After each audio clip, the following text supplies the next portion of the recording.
வணக்கம். மதிமுகம் செய்திகள். இன்றைய முக்கிய நிகழ்வுகளை பார்ப்பதற்கு முன்பாக தலைப்பு செய்திகளை பார்க்கலாம். 74 ஆண்டு கால சட்டசபை தேர்தல் வரலாறு. தமிழகத்தில் 85% வாக்குகள் பதிவாகி புதிய சாதனை. வாக்குப்பதிவு நிறைவடைந்த நிலையில் தமிழ்நாட்டில் தேர்தல் நடத்தை விதிகளில் தளர்வு. பறக்கும் படைகள் நிலையான கண்காணிப்பு குழு திரும்ப பெறப்பட்டன. அசம்பாவிதங்கள் ஏதும் இன்றி அமைதியான முறையில் தேர்தல் நடந்து முடிந்துள்ளது. முதலமைச்சர் மு.க.ஸ்டாலின் மகிழ்ச்சி. ஈரானின் ஒவ்வொரு அசைவையும் அமெரிக்கா உன்னிப்பாக கவனித்து வருகிறது. அமெரிக்க அதிபர் டிரம்ப் விளக்கம். இந்தியர்கள் யாரும் ஈரானுக்கு செல்ல வேண்டாம், மத்திய அரசு அறிவுறுத்தல். 2021 தேர்தலில் 4.58 கோடி பேர் வாக்களித்துள்ள நிலையில் தற்போது 4.83 கோடி பேர் வாக்களித்துள்ளனர். தமிழகத்தில் இதுவரை இல்லாத அளவிற்கு வாக்கு சதவிகிதம் அதிகரித்துள்ளது. SIR நடவடிக்கையால் வாக்கு சதவிகிதம் அதிகரித்திருக்கலாம் என்று கூறப்படுகிறது. அதே வேளையில் விஜயின் தாவேகா கட்சிக்கு வாக்களிக்க இளைஞர்கள் அதிக அளவு திரண்டதால் அதிகரித்திருக்கலாம் என்றும் கூறப்படுகிறது. இந்நிலையில் கடந்த 2001ஆம் ஆண்டு தேர்தலில் 4.74 வாக்காளர்கள் இருந்த நிலையில் 59.7% வாக்குகள் வாக்குகள் இருந்தது. 2006ஆம் ஆண்டு தேர்தலில் 4.66 கோடி வாக்காளர்கள் இருந்த நிலையில் 70.56% வாக்குகள் பதிவாகி இருந்தன. அதேபோல் கடந்த 2011இல் 4.71 கோடி வாக்காளர்களில் 3.68 கோடி பேர் வாக்களித்திருந்தனர். 2016இல் 5.77 கோடி வாக்காளர்களில் 4.32 கோடி பேர் வாக்களித்திருந்தனர். இது 74.81% ஆகும். 2021இல் 6.29 கோடி வாக்காளர்களில் 4.58 கோடி பேர் வாக்களித்திருந்தனர். தற்போது 5.78 கோடி வாக்காளர்களில் 4.83 கோடி வாக்காளர்கள் வாக்களித்துள்ளனர். வாக்குப்பதிவு நிறைவடைந்த நிலையில் தமிழ்நாட்டில் தேர்தல் நடத்தை விதிகளில் தளர்வு அளிக்கப்பட்டுள்ளது. தேர்தல் தேதி அறிவிக்கப்பட்டதை அடுத்து தமிழகத்தில் தேர்தல் நடத்தை விதிகள் அமல்படுத்தப்பட்டு இருந்தன. வாக்காளர்களுக்கு பணம், பரிசு பொருட்கள் வழங்குவதை தடுக்க தேர்தல் பறக்கும் படையினர், நிலையான கண்காணிப்பு குழுவினர் தமிழகம் முழுவதும் வாகன சோதனை நடத்தி தீவிரமாக கண்காணித்து வந்தனர். பணம் கொண்டு செல்வதற்கும் கட்டுப்பாடுகள் விதிக்கப்பட்டது. இந்நிலையில் தமிழ்நாட்டில் வாக்குப்பதிவு நிறைவை அடுத்து தேர்தல் நன்னடத்தை விதிகளில் தளர்வு அளிக்கப்பட்டுள்ளது. பறக்கும் படைகள் நிலையான கண்காணிப்பு குழு திரும்ப பெறப்பட்டன. இதனிடையே தமிழகத்தில் மொத்தம் 62,000 வாக்கு எண்ணிக்கை மையங்கள் அமைக்கப்பட்டுள்ளன. வாக்கு எண்ணிக்கை மையங்களில் துணை ராணுவம், போலீசார் இணைந்து அடுத்து 3 அடுக்கு பாதுகாப்பு போடப்பட்டுள்ளதாக தேர்தல் ஆணையம் தெரிவித்துள்ளது. அசம்பாவிதங்கள் ஏதுமின்றி அமைதியான முறையில் தேர்தல் நடந்து முடிந்துள்ளதாக முதலமைச்சர் மு.க.ஸ்டாலின் மகிழ்ச்சி தெரிவித்துள்ளார். தமிழகத்தில் 17வது சட்டசபை தேர்தலுக்கான வாக்குப்பதிவு நேற்று நடைபெற்றது. இந்த தேர்தலில் 84.69% வாக்குகள் பதிவாகியுள்ளது. இந்நிலையில் தமிழ்நாடு வாக்களித்து விட்டது, மே 4 தமிழ்நாடு வெல்லும் என முதலமைச்சர் மு.க.ஸ்டாலின் தெரிவித்துள்ளார். இது தொடர்பாக அவர் வெளியிட்டுள்ள எக்ஸ் தள பதிவில், ஜனநாயக திருவிழா, சாதனை வாக்குப்பதிவு, பாராட்டுக்குரிய மக்களின் பொறுப்புணர்வு, எப்போதும் போல பெரிய அசம்பாவிதங்கள் ஏதும் இன்றி அமைதியான முறையில் நடந்து முடிந்துள்ளது தமிழ்நாடு தேர்தல் என குறிப்பிட்டுள்ளார். 84.69% என்ற சாதனை அளவில் வாக்களித்து ஜனநாயகத்தை பாதுகாத்திடும் கடமையை தமிழ்நாட்டு வாக்காளர் பெருமக்கள் சரிவர ஆற்றி உள்ளது மகிழ்ச்சி அளிக்கிறது என தெரிவித்துள்ளார். ஒரு வாக்குத்தானே என்று எண்ணாமல் ஒரு தலைமுறைக்கான தேர்தல் இது என்ற நினைப்பே இந்த உந்துதலுக்கு காரணமாக இருக்க முடியும் எனவும், அத்தகைய பொறுப்புள்ள குடிமக்கள் அனைவருக்கும் தனது பாராட்டுக்கள். தமிழ்நாடு வாக்களித்து விட்டது, மே 4 தமிழ்நாடு வெல்லும் எனவும் பதிவிட்டுள்ளார். ஈரானின் ஒவ்வொரு அசைவையும் அமெரிக்கா உன்னிப்பாக கவனித்து வருகிறது என அமெரிக்க அதிபர் டிரம்ப் தெரிவித்துள்ளார். ஈரானிய கடற்பகுதியை முற்றுகையிட்டுள்ள அமெரிக்க படையினர் அதை மீறி செல்லும் அந்த நாட்டு கப்பல்களை தாக்கி சிறைப்பிடித்து வருகின்றனர். அதே நேரம் ஹார்முஸ் நீரிணையில் கப்பல் போக்குவரத்தை முடக்கியுள்ள ஈரான் அதனை மீறும் கப்பல்களை தாக்கி வருகிறது. இதற்காக படகுகளை பயன்படுத்தி வருகிறது. இதனிடையே ஹார்முஸ் நீரிணையில் வரும் ஈரான் படகுகளை தாக்கி அழிக்குமாறு அமெரிக்க படைகளுக்கு டிரம்ப் உத்தரவிட்டிருந்தார். இந்நிலையில் ஈரானின் ஒவ்வொரு அசைவையும் அமெரிக்கா உன்னிப்பாக கவனித்து வருவதாக டிரம்ப் தெரிவித்தார். தெரிவித்துள்ளார். இது குறித்து பேசிய ட்ரம்ப், போர் நிறுத்த காலத்தில் ஈரான் தங்களை ரீலோட் செய்யக்கூடும் என்றும், அமைதி காப்பது போல் தெரிந்தாலும் திரைமறைவில் தனது ஆயுத பலத்தை பெருக்கும் நடவடிக்கைகளில் ஈடுபடும் எனவும் தெரிவித்துள்ளார். மேலும் ஈரானின் ஒவ்வொரு அசைவையும் அமெரிக்கா உன்னிப்பாக கவனித்து வருவதாக கூறியுள்ள அவர், ஈரான் மீது முழுமையான நம்பிக்கையை நாங்கள் இன்னும் பெறவில்லை என கருத்து தெரிவித்துள்ளார். இதனிடையே வெள்ளை மாளிகையில் செய்தியாளர்களை சந்தித்த ட்ரம்ப், ஈரானுக்கு எதிரான போரில் அணு ஆயுதத்தை பயன்படுத்த போவதில்லை எனவும், அது இல்லாமலேயே மிகவும் வழக்கமான முறையில் அவர்களை நாங்கள் முற்றிலுமாக அழித்து விடுவோம் எனவும் கூறியுள்ளார். இந்தியர்கள் யாரும் ஈரானுக்கு செல்ல வேண்டாம் என மத்திய அரசு அறிவுறுத்தியுள்ளது.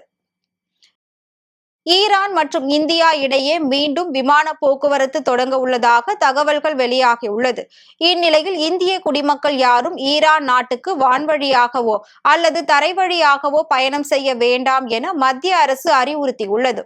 இது தொடர்பாக ஈரானில் உள்ள இந்திய தூதரகம் வெளியிட்டுள்ள முக்கிய அறிவிப்பில், மத்திய கிழக்கு பிராந்தியத்தில் நிலவி வரும் போர் பதற்றம் மற்றும் வான்வெளி கட்டுப்பாடுகள் காரணமாக சர்வதேச விமான போக்குவரத்து இன்னும் இயல்பு நிலைக்கு திரும்பவில்லை எனவும், நிச்சயமற்ற சூழலே நிலவி வருகிறது எனவும் குறிப்பிடப்பட்டுள்ளது. எனவே இந்தியர்கள் யாரும் தற்போது ஈரானுக்கு பயணம் செய்ய வேண்டாம் என மீண்டும் வலியுறுத்தப்படுவதாக தெரிவிக்கப்பட்டுள்ளது. 74 ஆண்டு கால சட்டசபை தேர்தல் வரலாற்றில் இல்லாத வகையில் தமிழகத்தில் 85% வாக்குகள் பதிவாகியுள்ளது. தமிழ்நாடு, கேரளா, மேற்கு வங்காளம், அஸ்ஸாம் ஆகிய 4 மாநிலங்களுக்கும் புதுச்சேரி யூனியன் பிரதேசத்திற்கும் சட்டசபை தேர்தல் தேதி கடந்த மாதம் 15ஆம் தேதி அறிவிக்கப்பட்டது. அதன்படி கேரளா, அஸ்ஸாம், புதுச்சேரிக்கு கடந்த 9ஆம் தேதி வாக்குப்பதிவு நடைபெற்றது. அதனைத் தொடர்ந்து தமிழ்நாட்டில் நேற்று வாக்குப்பதிவு விறுவிறுப்பாக நடைபெற்றது. இதில் மேற்கு வங்காளத்திற்கு நேற்று முதற்கட்ட வாக்குப்பதிவு நடைபெற்றது. 2ஆம் கட்ட வாக்குப்பதிவு வரும் 29ஆம் தேதி நடைபெற உள்ளது. இந்நிலையில் தமிழகத்தில் நேற்று வாக்குப்பதிவு நடைபெற்ற நிலையில் எப்போதும் இல்லாத வகையில் 85% வாக்குகள் பதிவாகி 74 ஆண்டு கால சட்டசபை தேர்தல் வரலாற்றில் புதிய சாதனை படைத்துள்ளது. மேற்கு வங்காளத்தில் முதற்கட்டமாக 152 தொகுதிகளில் நடைபெற்ற வாக்குப்பதிவில் 91.78% வாக்குகள் பதிவாகியுள்ளது. தமிழ்நாட்டில் இதுவரை நடைபெற்றுள்ள 16 சட்டசபை தேர்தல்களில் அதிகபட்சமாக 2011ஆம் ஆண்டு 78.2% வாக்குகளும், குறைந்த அளவாக 1957ஆம் ஆண்டு 46.84% வாக்குகளும் பதிவாகியுள்ளது. இந்த வரலாற்று சாதனையாக 85% வாக்குகள் பதிவாகியுள்ளது. இதற்கு SIR பணிகள் ஒரு காரணமாக கூறப்பட்டாலும், முதல் தலைமுறை வாக்காளர்கள் ஆர்வத்துடன் வந்து வாக்களித்ததும் மற்றொரு காரணமாக சொல்லப்படுகிறது. தேசிய பஞ்சாயத்து ராஜ் தினத்தை ஒட்டி பிரதமர் மோடி வாழ்த்து தெரிவித்துள்ளார். இந்தியாவில் ஆண்டுதோறும் ஏப்ரல் 24ஆம் தேதி தேசிய பஞ்சாயத்து ராஜ் தினம் கொண்டாடப்படுகிறது.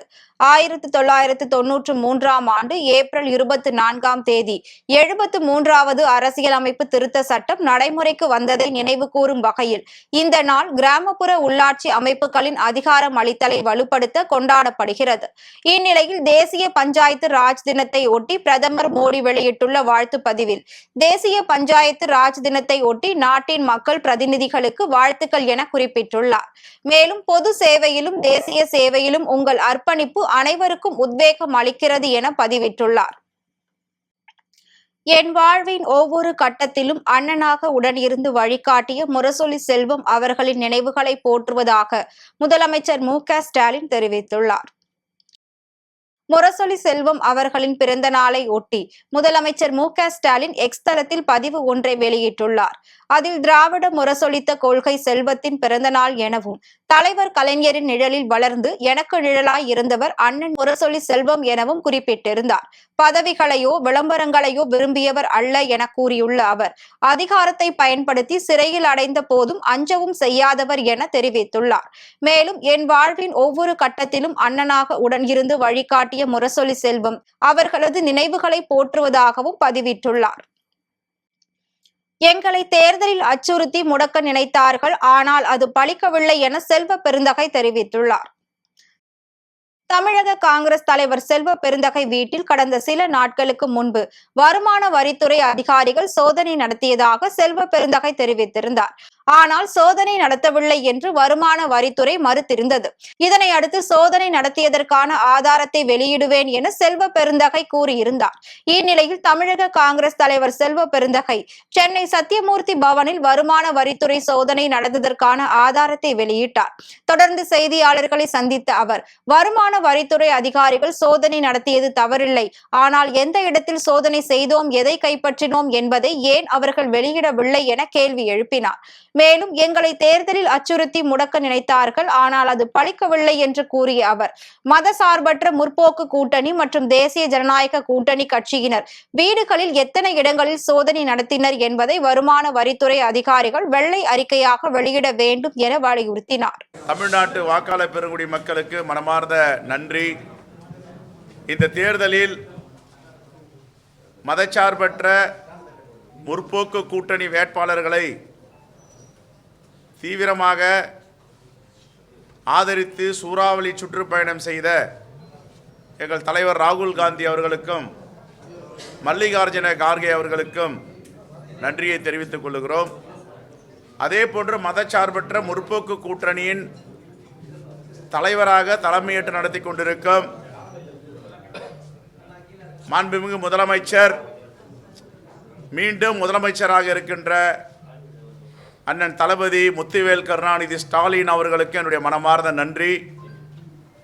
தோழமை கட்சிகளான அன்பு சகோதரி திருமதி பிரேமலதா விஜயகாந்த், விடுதலை சிறுத்தைகள் கட்சியின் தலைவர் திரு தொல் திருமாவளவன், மறுமலர்ச்சி திராவிட முன்னேற்ற கழகத்தின் தலைவர் அண்ணன் வைகோ, சிபிஎம் கட்சியின் செயலாளர் திரு சண்முகம், சிபிஎம் கட்சியின் செயலாளர் சண்முகம், சிபிஎன் கட்சி செயலாளர் அருமை சகோதரர் தோழர் வீரபாண்டியன் மற்றும் ஜவஹருல்லா,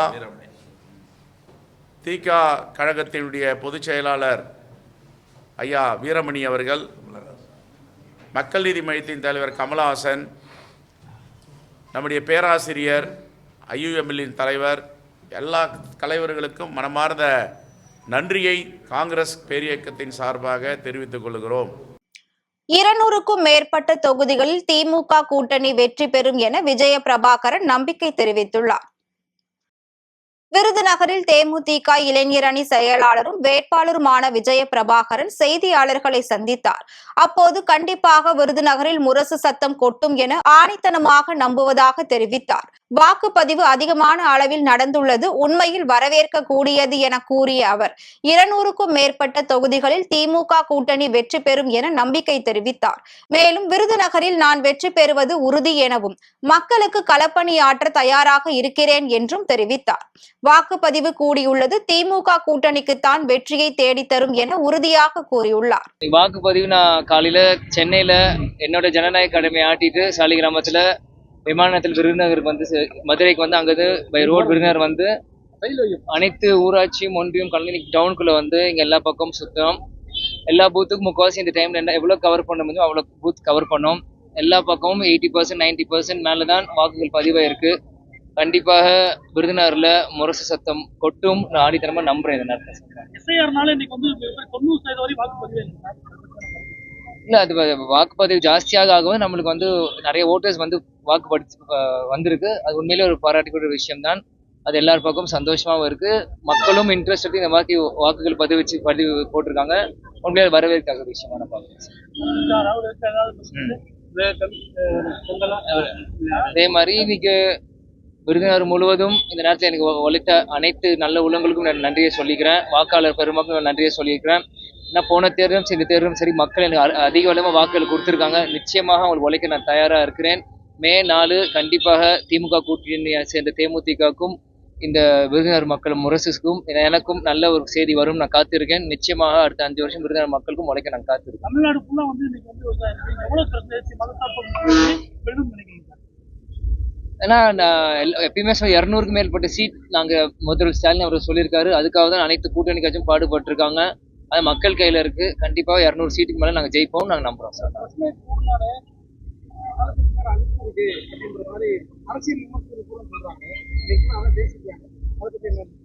அது தவறு அப்படின்ட்டு இந்த மே 4 உங்களுக்கு புரிய வரும். ஆளுங்கட்சி பக்கம் தான் ஓட்டுகள் வரும், அது தவறுன்னு புரிய வரும். தமிழக சட்டமன்ற தேர்தலுக்கான வாக்குப்பதிவு நேற்று நிறைவடைந்த நிலையில் வாக்குப்பதிவு இயந்திரங்களுக்கு சீல் வைக்கப்பட்டு வாக்கு எண்ணும் மையங்களுக்கு பாதுகாப்பாக எடுத்து செல்லப்பட்டது. அதன்படி புதுக்கோட்டை மாவட்டத்தில் நேற்று மாலை 6 மணியுடன் வாக்குப்பதிவு நிறைவடைந்த நிலையில் புதுக்கோட்டை மாநகராட்சிக்கு உட்பட்ட பகுதிகளில் உள்ள வாக்குச்சாவடிகளில் உள்ள வாக்கு பெட்டிகள் அதிகாரிகள் முன்னிலையில் சரிபார்க்கப்பட்டு சீல் வைக்கப்பட்டது. தொடர்ந்து அனைத்து வாக்கு பெட்டிகளும் புதுக்கோட்டை அரசு மகளிர் கலை கல்லூரியில் பாதுகாப்பாக கொண்டு செல்லப்பட்டது.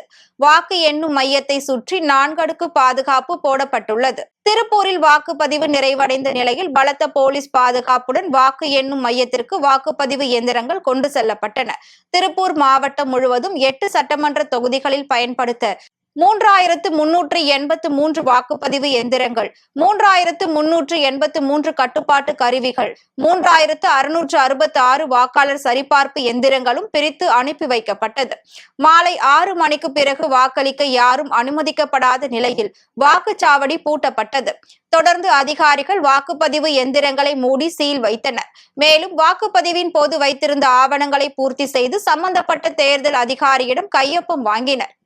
இதன் பின்னர் வாக்குப்பதிவு மையங்களில் இருந்து பலத்த போலீஸ் பாதுகாப்புடன் வாக்குப்பதிவு எந்திரங்கள் வாகனங்கள் மூலமாக வாக்கு எண்ணும் மையமான LRG அரசு மகளிர் கல்லூரிக்கு கொண்டு செல்லப்பட்டது. கோயம்புத்தூர் மாவட்டத்தில் உள்ள 10 சட்டமன்ற தொகுதிகளிலும் வாக்குப்பதிவு சுமூகமாக நடைபெற்ற நிலையில் வாக்குச்சாவடி மையங்களில் உள்ள வாக்கு பெட்டிகள் அனைத்திற்கும் சீல் வைக்கப்பட்டு கட்டுப்பாட்டு அறைகளுக்கு பாதுகாப்பாக கொண்டு செல்லப்பட்டது. முன்னதாக வாக்குப்பதிவு எந்திரங்கள் வாக்குச்சாவடி மையங்களில் தேர்தலுக்காக பயன்படுத்தப்பட்ட பொருட்கள் மற்றும் படிவங்கள் அனைத்தையும் வாக்குச்சாவடி முகவர்களின் முன்னிலையில் தேர்தல் அலுவலர்கள் சரிபார்த்து பெட்டிகளில் வைத்தனர். பின்னர் வாக்குச்சாவடி மைய அதிகாரியின் முன்னிலையில் ஆவணங்கள் சரிபார்க்க வாக்குப்பதிவு இயந்திரங்கள் சீல் வைக்கப்பட்டு மாவட்டத்தில் உள்ள கட்டுப்பாட்டு அறைக்கு கொண்டு செல்லப்பட்டது. திருப்பத்தூர் மாவட்டத்தில் உள்ள ஆம்பூர், வாணியம்பாடி, திருப்பத்தூர், ஜோலார்பேட்டை ஆகிய 4 சட்டமன்ற தொகுதியில் உள்ள 1202 வாக்குச்சாவடி மையங்களில் பதிவான மின்னணு வாக்குப்பதிவு இயந்திரங்கள் அதிகாரிகள் முன்னிலையில் சீல் வைக்கப்பட்டது.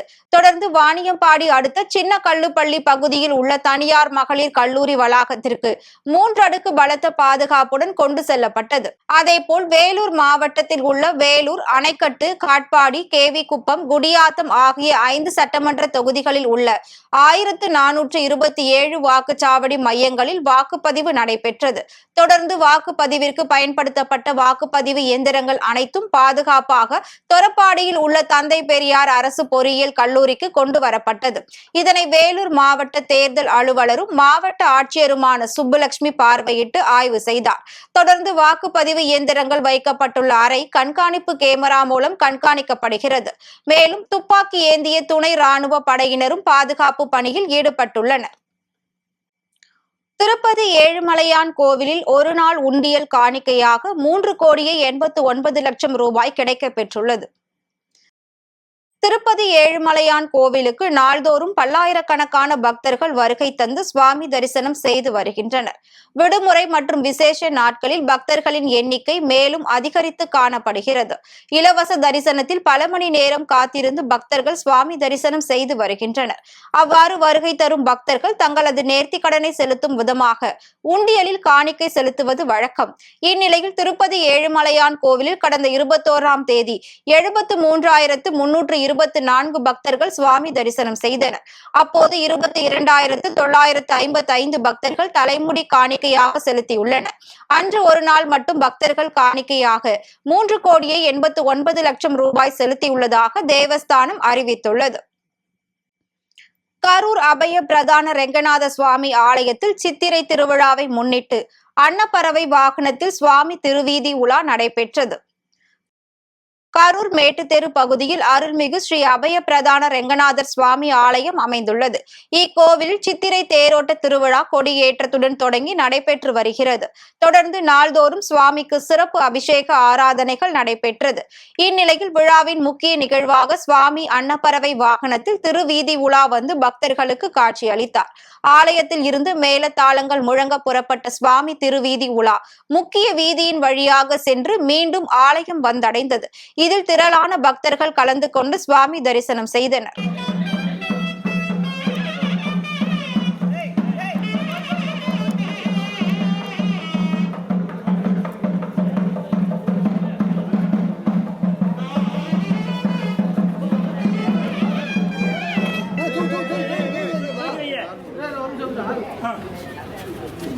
காரைக்கால்